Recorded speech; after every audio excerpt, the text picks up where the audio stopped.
জীবনের গুনাহ মাফ করে দেন, স্বামীর কবরখানা জান্নাত বানায় দেন, জোরে বলেন আমিন। মা বোন যারা আছেন, আপনাদের কয়েকটা আমলের কথা একটু বলে দিয়ে যাই। বেশি আমল দরকার নাই, অল্প আমলেই ফুল সিরাত পার। রাসূল বলেছেন একজন মেয়ে এক নম্বরে ফরজ পর্দা করবে। যদি কোনো মেয়ে ফরজ পর্দা করে, আল্লাহ পাক রব্বুল আলামিন ওই মেয়েটাকে জান্নাতি বলে ঘোষণা করেছেন।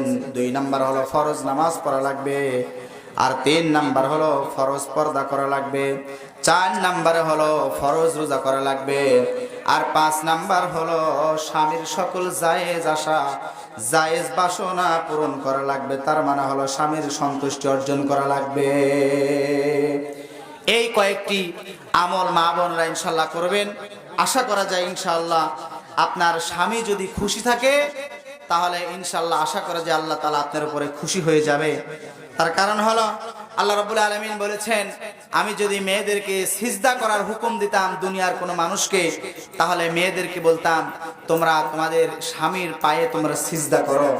যেহেতু অন্য মানুষকে সিজদা করা জায়েজ নেই, আল্লাহ সুবহানাহু ওয়া তাআলা এটা হারাম করে দিয়েছে।